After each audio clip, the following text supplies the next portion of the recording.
नमस्कार, मैं हूं आरजू अंसारी और आप देख रहे हैं राष्ट्रीय जगत विजन न्यूज। छत्तीसगढ़ में पूर्ववर्ती कांग्रेस सरकार के दौरान हुए डीएमएफ घोटाले को लेकर एक बार फिर सियासत गर्मा गई है। इस बार बहस की वजह बना है कांग्रेस के वरिष्ठ नेता और मध्य प्रदेश के पूर्व मुख्यमंत्री दिग्विजय सिंह का एक सोशल मीडिया पोस्ट। उन्होंने एक्स पर एक अखबार की रिपोर्ट साझा करते हुए इस घोटाले पर सवाल उठाए हैं।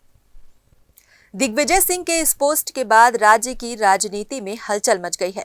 सबसे तीखी प्रतिक्रिया दी है प्रदेश के उप मुख्यमंत्री विजय शर्मा ने। उन्होंने पलटवार करते हुए कहा कि दिग्विजय सिंह को ये तक नहीं मालूम कि यह घोटाला कांग्रेस की भूपेश सरकार के कार्यकाल में हुआ था। उन्होंने तंज कसते हुए कहा कि ये तो अच्छी बात है कि अब कांग्रेस के वरिष्ठ नेता खुद अपनी पार्टी की सरकार की पोल खोल रहे हैं।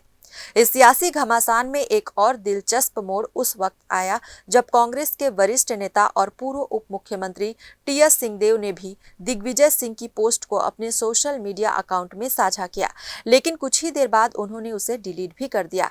इस हटाए गए पोस्ट को लेकर राजनीतिक गलियारों में कई तरह की चर्चाएं तेज हो गई हैं। विजय शर्मा ने यह भी कहा कि भाजपा की सरकार में कोई घोटाला नहीं होता, जबकि कांग्रेस के शासनकाल में घोटाले आम बात थे। उन्होंने दो टूक कहा कि वर्तमान सरकार की पहली प्राथमिकता पारदर्शिता और ईमानदारी है।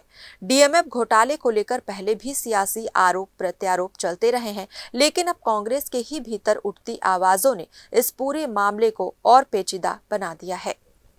फिलहाल इस खबर में बस इतना ही। देश प्रदेश की खबरों से अपडेटेड रहने के लिए हमारे चैनल को सब्सक्राइब करें और नए खबरों के नोटिफिकेशन के लिए बेल आइकन जरूर दबाएं। नमस्कार।